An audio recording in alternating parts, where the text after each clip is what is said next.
28-year-old Ayaan Khan had never believed in blind dates. He barely believed in love anymore. When life constantly pushed you down, you stopped expecting miracles. You stopped waiting for magic.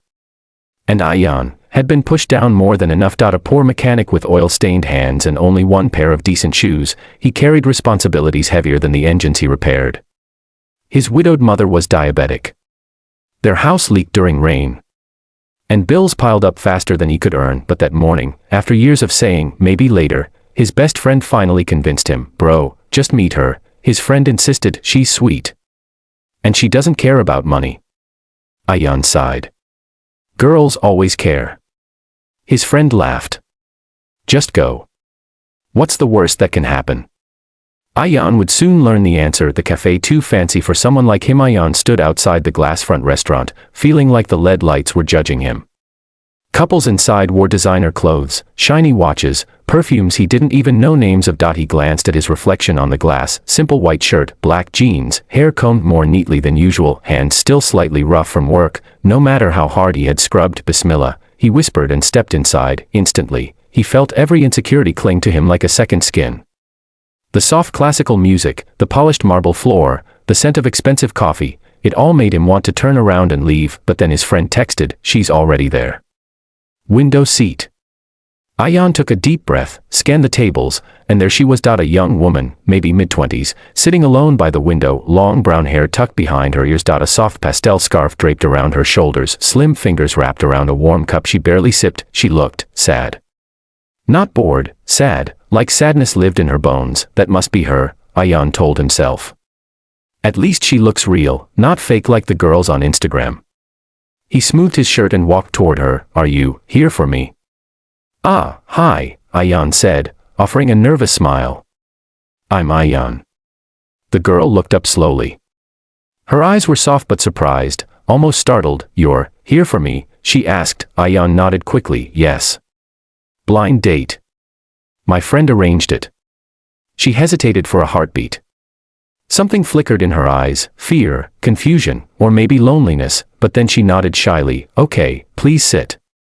Ayaan exhaled in relief and sat across from her. She was even more beautiful up close.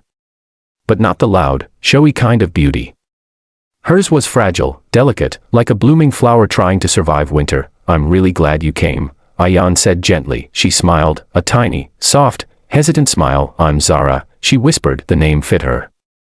Quiet, elegant, wounded. The strange things Ayaan noticed as their conversation began. Ayaan tried to make her laugh. He joked about how he almost burned his shirt while ironing it and how his friend threatened to block him if he didn't show up. Zara giggled, a faint sound, like she wasn't used to laughing. But Ayaan noticed some unusual things. She never moved her legs, not even a twitch, not even once, and when her spoon slipped from her hand twice, her expression filled with panic. Like a child afraid of being scolded. He also noticed two men at the back of the cafe wearing black suits. They kept glancing toward her table, whispering into small earpieces. Zara noticed his confusion and quickly changed the subject. Tell me about your work, she said. I'm a mechanic, he answered simply. Motorcycles, cars, whatever comes. It's not fancy but it keeps life moving. Zara's smile softened. That's honest work. I like that. He wanted to ask more about her, but every time he tried, she dodged the question with polite short answers. She was guarding something. Something big. But then, the cafe doors burst open. Two security guards rushed in, scanning the cafe anxiously. Ayaan watched as their eyes locked on Zara, and they sprinted toward them. Miss Zara. We told you not to leave without informing us. Zara froze. Her fingers trembled around her cup. Ayaan looked between the guards and her, confused. Miss Zara. People around the cafe began murmuring. Is that her? Yes, the CEO's daughter. The one who had the accident, paralyzed, right? She shouldn't be out alone. Paralyzed, CEO's daughter. Ayaan felt his stomach drop. He looked under the table, and saw it. A wheelchair. Zara wasn't sitting on a chair, she was sitting in a wheelchair, her legs motionless, her hands trembling as the guards tried to wheel her back. Ayaan had sat at the wrong table. This wasn't his blind date, this was someone the entire city knew about. Zara Rahim, daughter of billionaire Mr. Rahim, the tech CEO whose name was on skyscrapers. Ayaan felt his face burn with embarrassment. I'm sorry, he whispered. I must have made a mistake. I'll leave. But Zara grabbed the armrest of her wheelchair, her voice trembling. "Wait, please. Let him stay."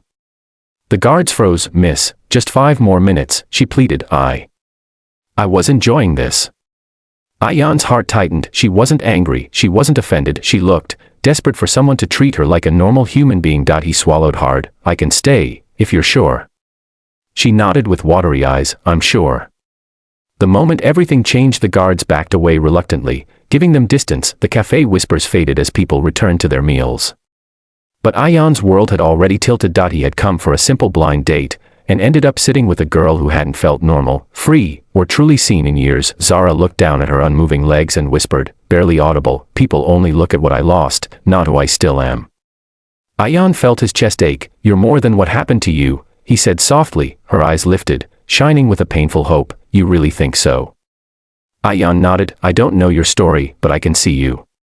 The real you. And you're special." Zara's breath shook, and at that table, surrounded by strangers and security in her silent wheelchair, she felt something she hadn't felt in a long, long time. Human, not invisible, not pitted, not broken, just seen. She didn't know it yet. Ayaan didn't know it either, but the wrong table was exactly where fate needed them to meet.